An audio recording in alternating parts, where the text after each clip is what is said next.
And so that means that all the kiddos are going to be in here with us for worship and the sermon, except for the nursery age, that will still be open. And so just be prepared for that next week. And before we jump in, there are 2 tables out in the hallway today. I encourage you to stop by on your way out. One of them is from one of our missionaries who's in town. I would encourage you to go chat with him and hear a little bit about what he's getting to do. And then another one is for our Scotland team, which is going to be leaving in September. They're doing a bake sale. So snack some good little treats on your way out. They are fantastic, and it supports our mission trip. So that's all the announcements I have. If you don't know me, my name is Savannah Eugen. Thank you.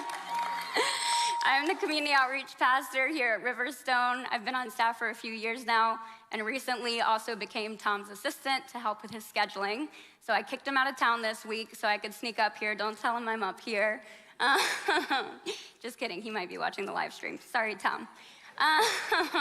We have been in what we're calling a year of Jubilee this year as Riverstone Church, and it's based off of this Jewish tradition that you find in the Old Testament. But as a staff, all of last year, when we felt the Lord inviting our church into this, we prayed and talked a lot to create language around what we felt like that meant for us. And so today, I want to talk about our year of Jubilee, and specifically the practice and blessing of lingering.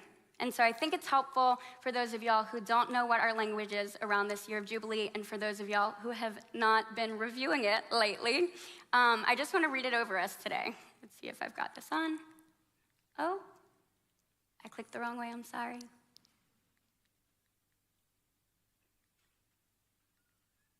I think I'm still going the wrong way. There we go, all right. Year of Jubilee. This is the statement we have of what we're embracing this year for 2023. We believe that God has spoken a year of Jubilee over Riverstone Church. Christ has invited us to live our lives in the freedom that he has freely given us. Still, at times, we find ourselves slaves to schedules, incomplete ideas, normal routines, present habits, and past failures. As we have prayed about how to best steward this gift, we have learned that Year of Jubilee is an invitation into the freedom through placing our full trust in God. It's a time for the people of God to focus on resting and reprioritizing our lives. A year dedicated to relinquishing lives driven by self-effort. We believe God is inviting us to shift the pace of our lives to match his own and to trust him as we let the ground rest in celebration of all he has done. We want to become a people whose primary focus is on being with God and not just doing things for God. As we resist the pull of our culture to be busy and rushed, we believe that God will teach us the practice and blessing of lingering in his presence and being with his people. This is a season when God is asking us to intentionally lay down things that may or may not be picked back up. We want to give God the space to do what he wants. You're invited to join us in being obedient to the call of God, of journeying deeper into intimacy with him and each other as we let go to create space for the more that he has in store for us. So that's what we're talking about today. That's what Riverstone Church has been embracing this year. And now that we're halfway through the year, this is our little refresher, re-upper, let's get back into this together. And specifically that line that we want to practice, let God teach us the practice and blessing of lingering in his presence and being with his people. My goodness, there we go. All right, so the blessing of lingering. I wanted to talk to you a little bit about my experience. One of my favorite things of all time about Christianity and faith is the blessing of unhurried time with God. And that's been something I've been able to cultivate throughout my lifetime. I got saved when I was 3 years old. And throughout my life, I've begun to see how sweet it can be when we just get to rest in the presence of God, and how filling it can be, and how hopeful it can be, and how recentering it is when we get to spend unhurried time with God. Another blessing of lingering is the fellowship with believers, like we get to do this morning, and in small groups with one another, and just hanging out and being a part of each other's lives. There's nothing greater in my life or sweeter than when I go through difficult times and I get to see the people of God come around me to support me. And it's also a blessing to be able to do that for other people. So those are just 2 little hints of my favorite things when it comes to lingering with God that we get to receive from staying in his presence unhurried. The practice of lingering has been something that I've tried to cultivate throughout my lifetime, even though I didn't use a specific language for it. It's something that I think is really important. And for me, when I was thinking back over when lingering started in my walk with God, the first thing I thought of was my family time as a kid. We would do meditation together. And for 30 minutes every morning, we would sit in the living room and turn on some instrumental music, and we would just pick one verse and sometimes just a few words out of that verse and meditate on it. We would sing it, we would say it, we would write it, we would read it, we would pray it over and over again and just let the word of God sink into our spirits. And then at the end of the time that we had designated to meditate on the verse, we would get to share, anyone who wanted to, about what we felt like the Lord was teaching us. And so that was one of the early things that I started doing and practicing lingering with God that I still do to this day. And then I eventually graduated high school and went off to college. And when I was in college, I joined a campus ministry where every Tuesday morning at 7:30, even though that felt so early back then, we would have a corporate prayer meeting, and we called this 7:30 prayer. And so all of us would gather together for bare minimum an hour and a half on Tuesday mornings at 7:30, and we would worship and pray together. And it was a time set apart for God in the week where we could be unhurried and where we could be with one another completely unhurried, resting in his presence and coming before him and interceding for things that we wanted for our campus and for our ministry and for our lives. And that was a wonderful place where I started to learn the benefit of more corporate lingering in the presence of God. When I took this job, I was so excited to be a pastor, and I remember I was talking to my dad on the phone, and I was like, this is great. I'm going to pray all night and all day, and someone's going to pay me for it, and it's going to be sweet. And it turns out there's actually a lot of responsibility that comes with being a pastor. Nobody told you that. And so as I was talking to my dad, he was like, I know, that would be a great thing. He's also in ministry. But he also let me know how quickly emails and paperwork can pile up on your desk, and it is amazing the amount of emails and paperwork that can pile up on your desk in a day of ministry. And so he encouraged me and advised me to spend an hour each day set apart to just spend time with God and pray and worship. And so since I got this job, every day that I've been able to, either in my office with the door closed or corporately with some of our other staff and people who have come into the church, I like to spend an hour of my day in prayer, kind of as a sacrifice of first fruits to God to say, you know, I'm nothing without you in this job, and I'm gonna do a really bad job if I don't depend on you in it. And so part of that practice for me since getting this job has been spending that hour a day consecrating it to him. And then finally, more recently, as I've been in this job for a while and kind of figured out the flow and the rhythm of it, I remember I was talking to my counselor who meets with me monthly for a kind of ministry maintenance session, and I was like, I am reading so much content and listening to so many podcasts people send me and so many sermons that when I get home, the last thing I want to do is study the Bible because I'm maxed out on input. But I'm so hungry for the presence of God, and I don't know what else to do. And that's when she encouraged me to just have coffee with God or tea in the evenings. And that's been another practice that's one of the highlights of my life. And lately it's been with my journal, but sometimes it's just sitting in my sunroom with my cup of coffee and being able to rest with him, not particularly asking for anything and not particularly learning anything, but just believing that God is with me and getting to receive the blessing of that. So lingering, when I'm talking about it, a great definition to be aware of is staying longer than necessary because of a reluctance to leave or a slow to end.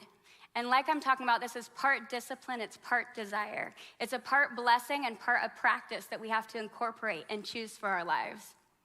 And I could say for me that it started with my parents and the meditation that we did, or churches and ministries that I've been a part of and what they invited us into. I could say that it's just my personality because I like to believe in beautiful and frilly things, and God is the best of all of them. But ultimately, it began with God. And so while this is my testimony and my history with God, I know that it's available for every single person in this room because God is the one who initiates time with us. His word says that we love God because he loved us. And so I want you to recognize that wherever you're at in your walk with God, the practice and the blessing of lingering is for you. And especially if you call Riverstone Church your home, I believe that it is for you in this season because we believe as a staff that's what God has called us into and invited us to. I want to look at a passage in the Old Testament just for us to kind of put our feet on some scripture for this idea of lingering. And so if you'll read with me Exodus 16:11 through 21, The Israelites have been rescued from Egypt, and they've been walking in the wilderness for a while, and they are cranky, and it is getting on Moses' nerves. And that's kind of where we're coming in to this conversation between God and Moses. The Lord said to Moses, I have heard the grumbling of the Israelites. Tell them at twilight you will eat meat, and in the morning you will be filled with bread. Then you will know that I am the Lord your God. That evening quail came and covered the camp, and in the morning there was a layer of dew around the camp. When the dew was gone, thin flakes like frost on the ground appeared on the desert floor. When the Israelites saw it, they said to each other, What is it? For they did not know what it was. Moses said to them, It is the bread the Lord has given you to eat. This is what the Lord has commanded. Everyone is to gather as much as they need. Take an omer, which is around 2 quarts for us, for each person you have in your tent. The Israelites did as they were told. Some gathered much, some little, and when they measured it by the omer, the one who had gathered too much did not have too much, and the one who gathered little did not have too little. Everyone had gathered just as much as they needed. Then Moses said to them, No one is to keep any of it until morning. However, some of them paid no attention to Moses. They kept part of it until morning, but it was full of maggots and began to smell. So Moses was angry with them. Each morning, everyone gathered as much as they needed, and when the sun grew hot, it melted away. When I read this passage, I think of daily bread, and we'll see in a little bit how this concept of daily bread ties into the New Testament as well. But if you're familiar with church language, you probably hear about daily bread a lot, and it comes from this passage. And to me, one of the number one themes I take from this passage and what daily bread is a dependency on God. And in order to really enjoy and embrace the practice and blessing of lingering, I think it starts with becoming aware of how dependent we are on God, how much we need him, and how much he desires us. And I recognize that for me, with my job being on staff at Riverstone Church, the cost really is not that high for me to embrace Year of Jubilee. My job is actually to do my best to embrace this invitation and to lead others into it as well. I don't have kids with extracurriculars to consider. I have a dog who doesn't really do much. He's elderly. And then I don't have a 9 to 5 that I have to go to where some other boss is expecting some other project from me or maybe asking me to work overtime. I have this job and I have you people and I love it. But I recognize for you guys, for many of you in this room, it's very different and the cost is really high for you. And so I want to say with compassion and with honesty and with grace that I understand it's not easy to drop everything that you're doing and just go spend uninterrupted time with God. And I don't expect that of you. But very clearly, I want to say to you that I believe the invitation for all of us is that we can linger with God as his temple, as his people, wherever we are and whatever we do. And I want you to be convinced when you walk out of this room that that is available and possible for you, because I believe that's what God said in his word, and I believe that's what he has for Riverstone Church this year. And so when we think about daily bread and dependency on God, I think about having a healthy appetite for God. And just a little history on me. I have a degree in human development and family sciences, and then I did a little stint in marriage and family therapy. And so my whole worldview is very informed by social scientists, counseling, therapy, that world of things. And when I think about appetites, I think about the clients that we worked with and the chapters that we studied on 2 major eating disorders, the first of which is anorexia. And you're probably familiar with this eating disorder. Physically, what it does is you start to lose your appetite because of trauma or grief or self-hatred or a number of things.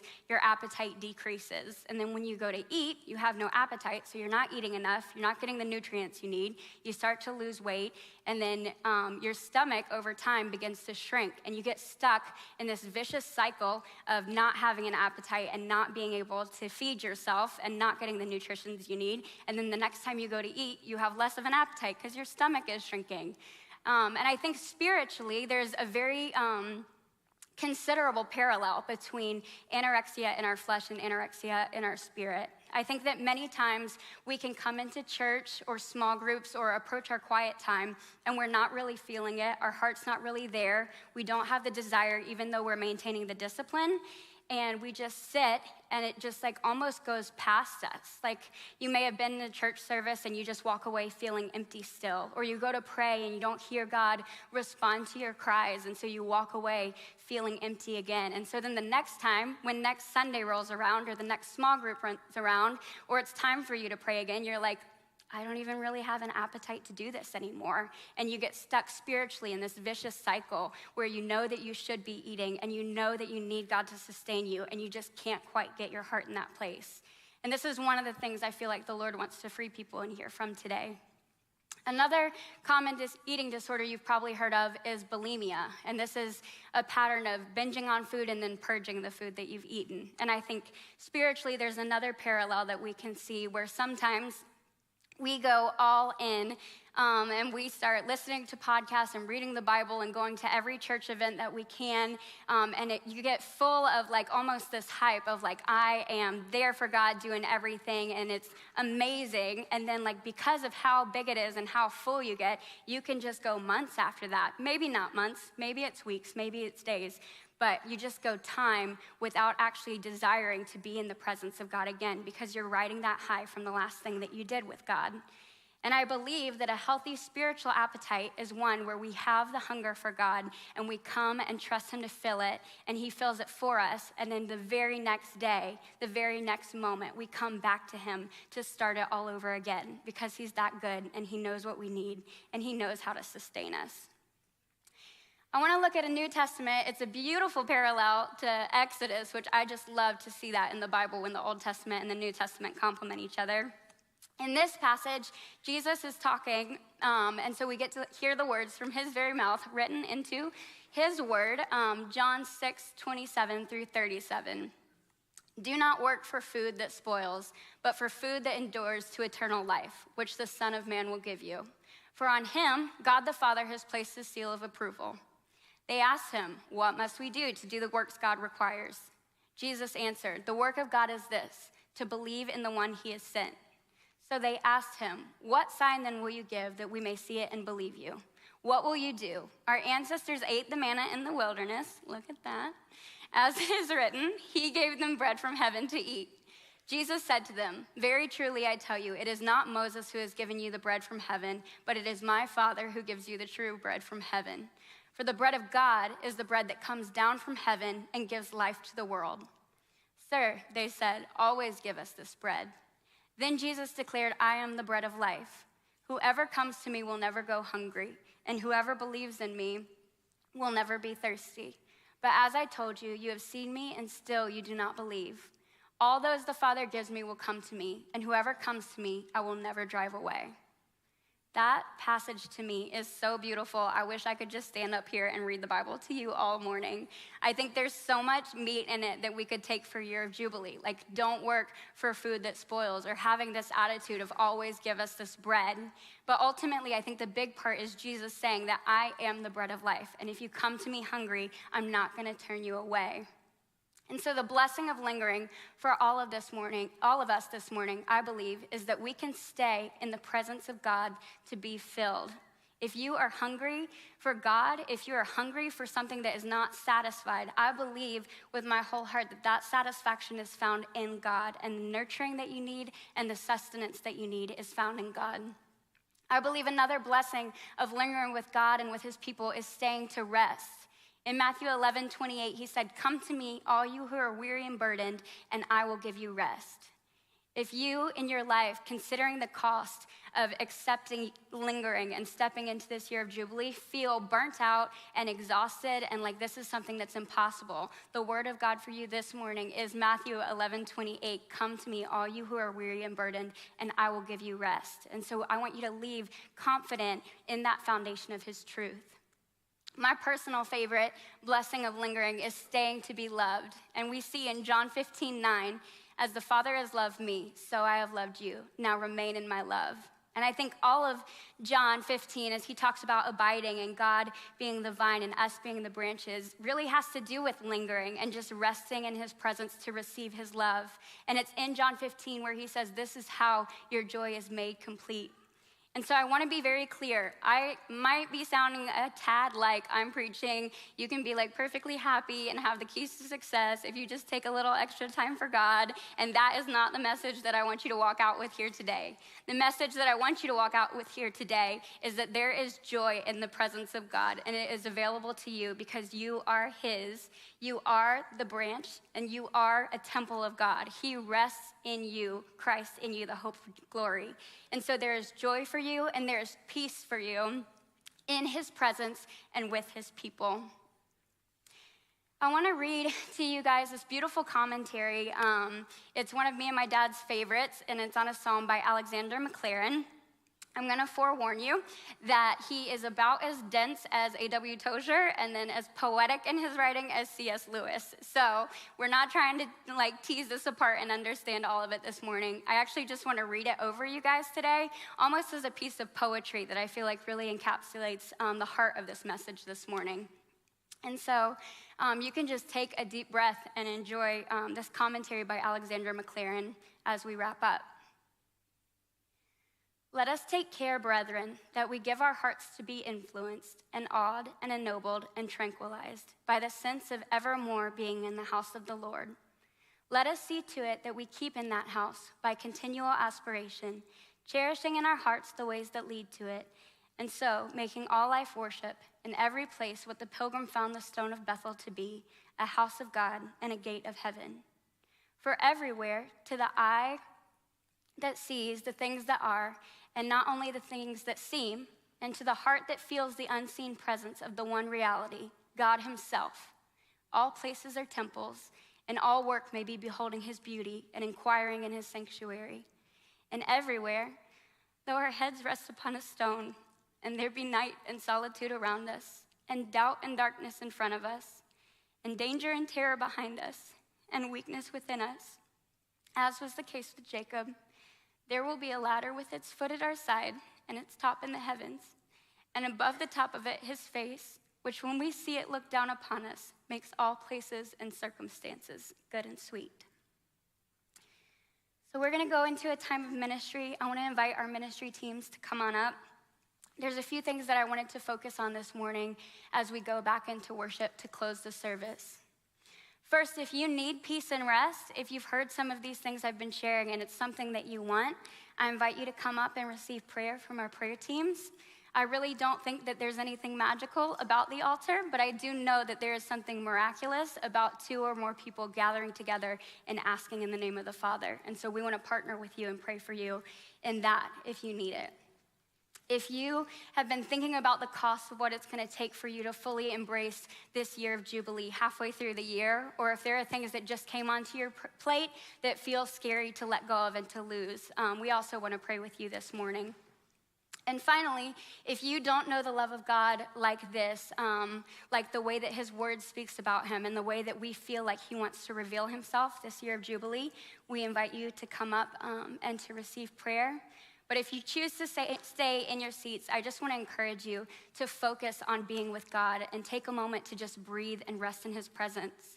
I'll be up in just a moment to close us back out.